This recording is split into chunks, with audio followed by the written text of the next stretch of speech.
안녕하세요. 이제 어린이집 다니는 아이 하나를 둔 30대 여성입니다. 친정어머니의 도움을 받아 아이 키워가며 장사해서 돈 벌고 그렇게 살아요.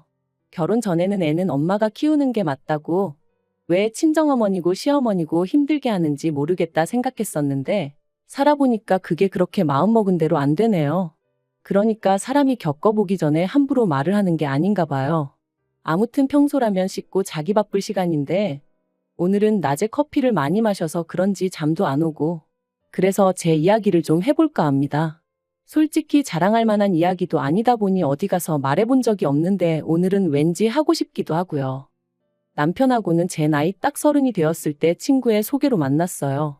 친구가 어떤 마음으로 주선해준 소개팅인지는 모르겠지만, 짐작컨대 대학 졸업 후에 소처럼 일만 하는 제가 안쓰러워 보였던 거 아닌가 싶어요. 아버지와 사별 후 혼자 힘으로 저를 키워주신 어머니께 하루라도 빨리 효도하고 싶은 마음밖에 없었거든요. 아무튼 친구의 성화로 소개를 받은 게 지금의 남편입니다. 그리고 이제 와서 말이지만 솔직히 남편 외모는 제 스타일은 아니었어요. 키도 저랑 비슷하고 배도 나오고 나이는 저보다 겨우 1살 많았는데 저희 친정오빠보다도 나이가 많아 보였으니까요.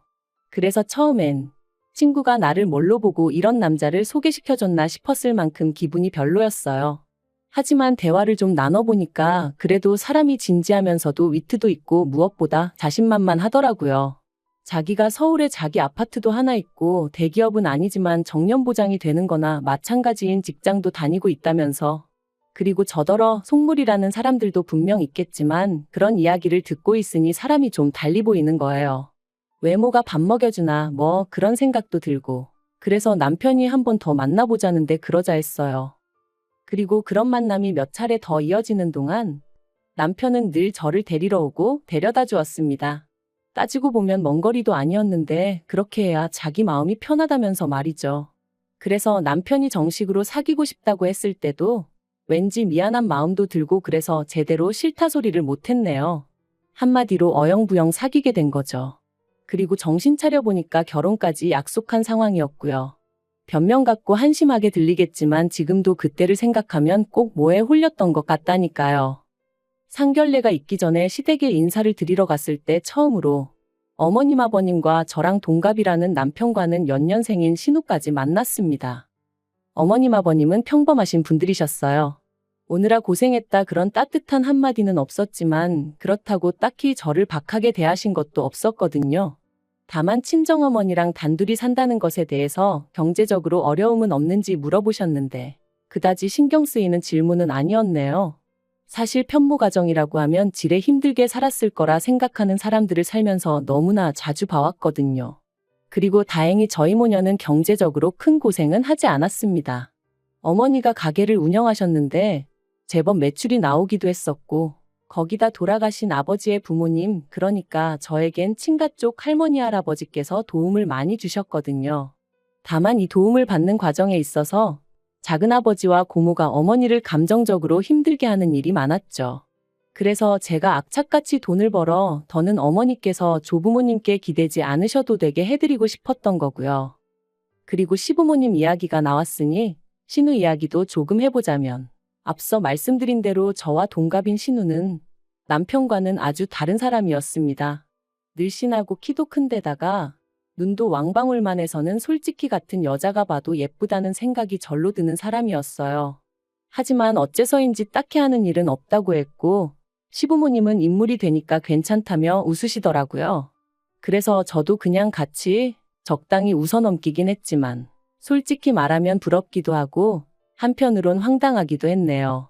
아무튼 신우하고 따로 이야기를 해보진 않았어요.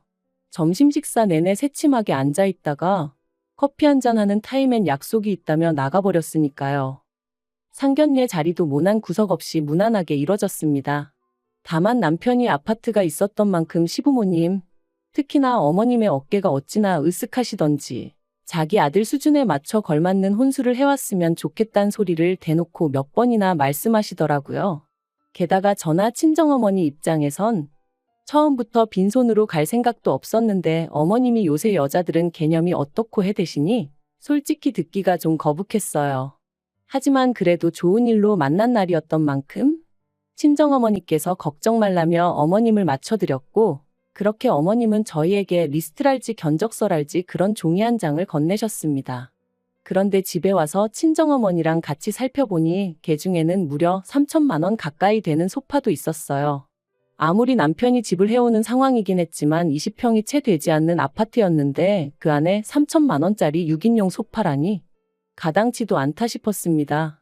그리고 이 밖에도 100인치짜리 TV는 정말 어이가 없었죠. 그래서 남편에게 아무리 그래도 이건 아닌 것 같다 하니 어차피 이 아파트에서 좀 지내다가 애 낳으면 이사 가야 하고 그러면 그때 써도 되니까 미리 사둔다 생각하면 되지 않냐대요. 그래서 그런 생각이면 애 낳고 이사하고 이후에 사도 늦지 않는다니까. 그러면 그때도 저희 어머니가 사주시는 게 맞냐 그러더라고요. 그때 돼서 자기가 벌어온 돈으로 사게 되면 그건 제가 해오는 게 아니지 않냐면서. 그리고 저는 이때 솔직히 좀 당황스러웠어요. 비록 1년이 채 되지 않는 짧은 연애 기간이었지만 그래도 그동안 돈 앞에서는 쿨한 척 무심한 척 하던 사람이 그런 셈을 하며 그런 말을 할 줄은 몰랐거든요. 한편 그렇게 결혼을 했는데 결혼한 지 반년도 되지 않았던 그해 겨울 남편이 충격적인 소식을 전해왔습니다. 그건 바로 남편이 회사를 관두게 되었다는 이야기였죠. 게다가 너무 놀란 제가 그게 무슨 소리냐고 공기관이나 마찬가지라 정년이 보장된다 하지 않았냐니까. 그게 사정이 그렇게 되었다며 얼버무리기만 하고 제대로 된 답을 해주지 않더라고요. 그리고 그제서야 저는 남편이 다닌다는 회사에 대해서 알아보기 시작했고 정말 꿈에도 생각하지 못한 사실을 알게 되었습니다. 남편은 매년 계약을 갱신해야 했던 상황으로 정년 보장 같은 건 애시당초 말도 안 되는 얘기였다는 걸요. 뿐만 아니라 어떻게 이런 터무니없는 거짓말을 한 거냐고 남편에게 따졌더니 남편이 한다는 말은 더 가관이었어요. 저한테 잘 보이고 싶은 마음에 해버린 선의의 거짓말이었다면서 저는 뭐 살면서 거짓말 한 적이 한 번도 없냐고 따져댔거든요. 남편에게 너무나 큰 배신감을 느꼈고 실망감이 이만저만이 아니었습니다. 그래서 저는 며칠의 고민 끝에 이 관계를 끝내겠다는 결심을 내렸죠. 하지만 운명의 장난이라고 해야 할지 남편에게 이혼 통보를 하려던 바로 그날 저는 제가 임신을 했다는 걸 알게 됐네요. 남편 일로 받게 된 스트레스 때문인지 컨디션이 영 좋지 않아 병원에 가려니까 회사 동료가 혹시 모르니 임신 테스트부터 해보라며 조언을 해줬거든요. 불타는 신혼이지 않냐면서 말이죠. 그리고 설마 싶었던 검사 결과는 2줄이었어요.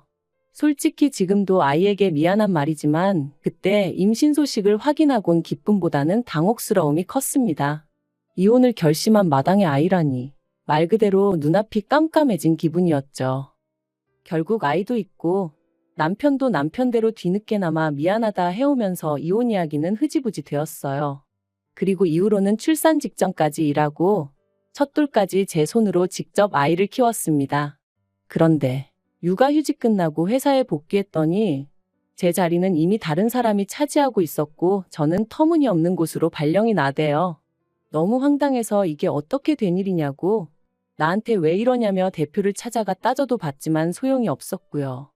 회사 일이라는 게 그때그때 상황에 따라 팀도 바뀔 수 있고 하던 일을 넘겨받을 수도 넘겨줘야 할 때도 있는 거라며 오히려 저를 아마추어 취급을 해대더라니까요. 그리고 결국 저는 그런 핍박을 3개월 정도 겪다가 회사에서 나왔습니다. 회사에선 실업급여는 탈 수 있게 도와주겠다며 저를 회유했고 저도 더는 체력적으로나 심리적으로 버틸 자신이 없었거든요. 하지만 회사를 관두면 나아질 줄 알았던 제 상황은 오히려 점점 더 나빠져만 갔습니다. 남들은 눈에 넣어도 아프지 않을 아이라고 표현하던데 저는 아이를 보고 있으면 어찌나 불안해지던지 그때의 저를 생각하면 정말 반쯤은 정신이 나가 있었던 것 같기도 해요. 그리고 결국 그런 제 꼴을 보다 못한 친정어머니께서 그러지 말고 저더러 어머님한테 한번 부탁을 해보라셨습니다. 당시 친정어머니는 가게 운영으로 외손자인 저희 아이를 봐줄 겨를이 없으셨지만 어머님은 이따금씩 취미생활로 장구를 치러 가시는 것 말고는 크게 바쁜 일이 없으셨거든요. 그러니 그런 어머님께 아이를 맡기고 저더러 무슨 일이라도 해보라는 말씀이셨죠. 하지만 사실 친정어머니께는 진작 말씀드리지 않아서 그렇지 저라고 왜 그 생각을 안 해봤겠어요. 회사를 관두는 건 정말 내키지 않아서 아닌 게 아니라 몇 번이나 부탁드려 봤었는걸요. 매달리다시피 사정도 해봤고요. 그런데 어머님은 다 늙어서 내가 왜 그런 고생을 해야 하냐 하며 거절하셨습니다. 애는 엄마가 직접 키워야 한다면서 말이죠. 그리고 이 모든 상황을 알게 되신 친정어머니께서는 그럼 당신이 아이를 봐주겠다 하셨습니다. 다만 장사 잘 되는 가게를 정리하긴 아까우니 저더러 가게에 나가서 당신 대신 일을 하라셨죠. 친정어머니가 어떻게든 저를 도와주고자 하신 말씀인 걸 알았기에 알겠다 했습니다.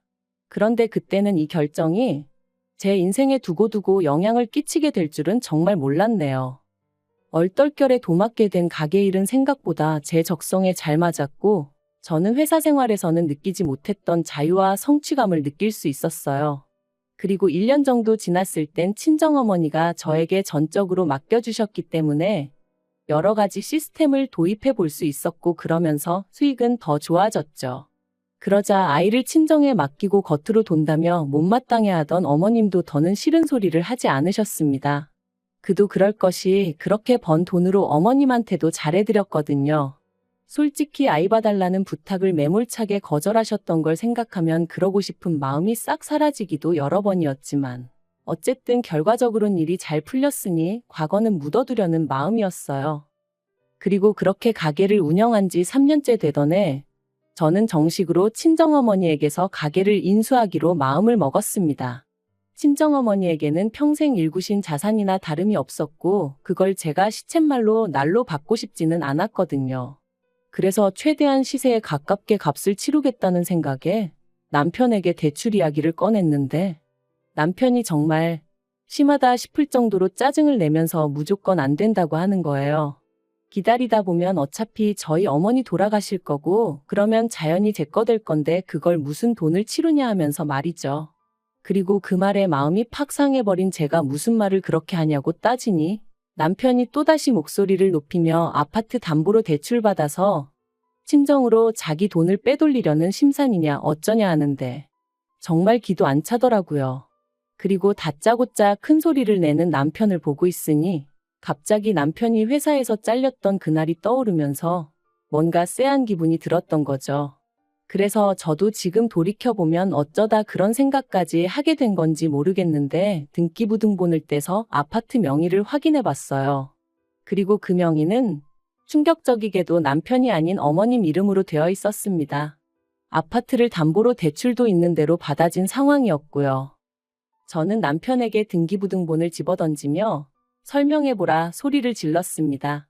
그러자 남편은 놀라거나 미안해하는 대신 저더러 이제 남편 뒷조사까지 하냐며 악을 썼죠.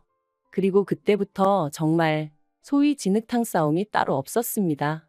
남편은 저더러 집 명의가 누구로 되어 있는 게 무슨 상관이냐, 그렇다고 네가 집세를 한번 내기를 했냐 뭐 했냐 해댔고 그렇다고 대출을 저더러 갚으라고 한 것도 아닌데 뭐가 문제냐며 저를 이상한 사람으로 몰아갔거든요. 하지만 저는 다른 걸 떠나서 남편이 또 저를 속였다는 사실이 너무나 충격적이었습니다. 그리고 대출 같은 경우도 남편이 저더러 갚으라고 한 건 아니었지만 그렇다고 대출을 받아다 쓰신 어머님이 갚고 계신 것도 아니었으니 아파트가 제 재산이라고 생각해 본 적도 욕심낸 적도 없었지만 그래도 저는 부부는 모든 면에서 공동체다 생각하고 가게에서 벌어오는 돈 전부를 남편에게 오픈하고 있었던 만큼 배신감이 드는 건 어쩔 수가 없더라고요. 하지만 단지 아파트 명의가 남편이 아니라 어머님으로 되어 있다고 해서 그 일로 제가 이혼까지 결심한 것은 아닙니다. 제가 이혼을 하기로 결심하게 된 결정적인 이유는 남편이 보여준 이중적인 태도 때문이었죠. 남편이 저에게 솔직하지 않다는 걸 확신하게 된 저는 이후로 남편에게 재벌이도 공유하지 않았고 제가 개인적으로 시댁에 해드리던 금전적인 지원도 전부 다 끊어버렸어요.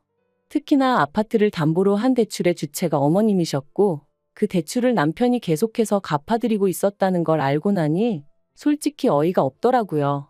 계산해보니까 남편이 시댁에만 한 달에 200만 원 넘게 퍼주고 있던 거나 마찬가지였으니까요. 참고로 저축이라던가 그런 부분은 남편이 관리하고 있었어요. 거짓으로 판명이 났지만 그래도 결혼 당시에는 남편이 해오는 게 많아 보였으니 경제권을 제가 갖겠다고 고집할 수가 없었거든요. 그리고 매번 남편은 자기가 얼마나 돈 관리를 잘하고 있는지 으스대곤 했는데 그것 또한 다 거짓이었네요. 아무튼 상황이 그렇다 보니 제가 더는 얼마를 버는지 남편에게 가르쳐 줄 이유도 없었고 시댁에도 오만정이 떨어져서 이런 한 푼도 주기 싫었죠. 그런데 이걸 가지고 남편이 말 그대로 생난리를 쳤습니다. 저더러 자기 돈 보고 결혼한 거냐며 속물이니 어쩌니. 저 같은 여자들이 시부모 아프면 요양원에 갖다 버리고 남편 두고 바람피고 그런다면서요. 말 같지도 않아서 상대도 안 해줬네요. 이후로는 정말 애 때문에 산다는 게 이런 건가 싶을 정도로 서로 무시하면서 지냈고요. 그러다 작년 여름이었어요. 남편이 얘기 좀 하자며 저를 잡더니 어이없는 이야기를 꺼냈습니다. 성형수술 부작용으로 고통받는 어머님을 위해서 저더러 3천만 원만 보태라는 거였죠. 황당해서 그걸 내가 왜 하고 물었습니다. 말이 나와서 말이지만 아무리 공짜라고 해도 그렇지. 그 연세에 멀쩡한 턱을 왜 건드냐고요. 그리고 병원에서는 돈 내고 수술받은 환자가 아니니 자기들이 환불을 해줄 일도 아니라며 완전히 배째라는 식으로 나왔어요. 참고로 제가 아파트 명의 문제로 남편이나 어머님한테 정이 있는 대로 떨어진 상황이긴 했지만 그래도 딸이라고 하나 있는 신우는 막말로 지엄마가 어떻게 되건 말건 관심도 없길래 제가 병원에 쫓아가 따져봐 주기도 하고 그랬어요. 아무튼 저는 나름대로 할도리는 했다고 생각했는데 남편이 난데없이 어머님 얼굴을 모어 재건수를 해야 하네 어쩌네 하면서 돈을 내놓으라 하니 기도 안 차더라니까요. 제가 그런 남편더러 바랄 걸 바라라고 꿈도 야무지다 했습니다. 여태껏 나 몰래 당신이랑 어머님이랑 알아서 잘해오지 않았냐고 앞으로도 둘이서 잘해보라는 말과 함께요. 그랬더니 남편이 너는 그때 이후로 며느리 도리도 하나 안 하지 않았냐면서 그래도 내가 왜 아무 말도 안 했는 줄 아냐. 애엄마라 참아준 거다. 그리고 이번에는 자기가 저한테 마지막으로 기회를 주는 거라며 깔끔하게 어머님 수술비 내놓고 지랑 저랑 과거 일은 없던 일이다 생각하며 살아보자는데 이게 무슨 헛소린가. 억지도 정도가 있지 싶더라니까요. 저는 내가 이혼을 하면 이혼을 했지 어머님 수술비는 못 대드린다 했습니다. 그리고 그 잘난 아파트로 대출받아 쓰지 양아치냐고 왜 남의 돈을 탐내냐고 했죠. 그러자 남편은 그럼 이혼하자며 대신 제가 며느리 도리를 안 했으니 위자료 내놓을 각오는 하라대요. 애도 자기가 키울 거라면서 죽을 때까지 애 볼 생각은 꿈도 꾸지 말라면서요. 그래서 세상 일이 다 당신 좋으라고 돌아갈 것 같냐? 어디 마음대로 해보라 했어요. 그리고 아니나 다를까. 남편이 이혼 소송을 걸었지만 결과는 남편의 참패였습니다. 오히려 남편이 저를 속인 것과 아이 양육에 있어서 소홀했다는 점 등이 인정되어 저한테 위자료를 주라는 판결이 나왔거든요. 솔직히 위자료 자체는 크지 않았지만 제 자신과 제 아이 그리고 제가 가진 것들을 지켜냈다는 게 너무 기쁘더라고요. 한편 남편과 이혼 후 남편은 2주에 한 번씩 아이를 보러 옵니다. 그리고 저는 원하지 않는데 틈만 나면 자기 애기 어머님 애기를 해대대요.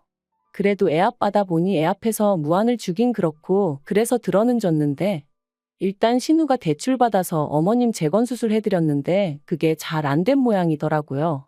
그리고 남편은 저 떠보려고 하는 소린지 뭔진 몰라도 걸핏하면 저랑 이혼하고서 어머님한테 크게 혼났다며 제가 자기를 용서해주면 자기는 모든 과거는 묻어두고 살 자신이 있다나 어떻다나 헛소리를 해댔죠.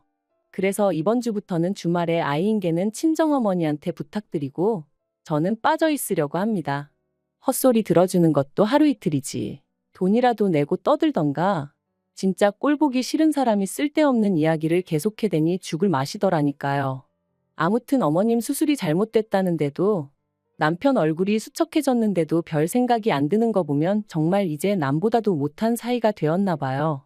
차라리 생판 모르는 남이 굶는다고 하면 그게 더 안쓰러울 지경이라니까요. 아무튼 지금은 친정어머니랑 같이 살면서 가게 일하고 애 키우고 이렇게 사는 게 좋네요. 한때는 애 아빠 없이 어떻게 애를 키우나? 어머니는 사별 나는 이혼. 말하기 좋아하는 사람들이 얼마나 뒤에서 떠들어댈까 그런 걱정도 들었는데 지금 생각해보면 참 쓸데없는 기우였어요. 남들이 보는 시선이 어떻건 간에 지금의 행복이 계속해서 이어질 수 있도록 제자리에서 하루하루 최선을 다해 살아가려고 합니다.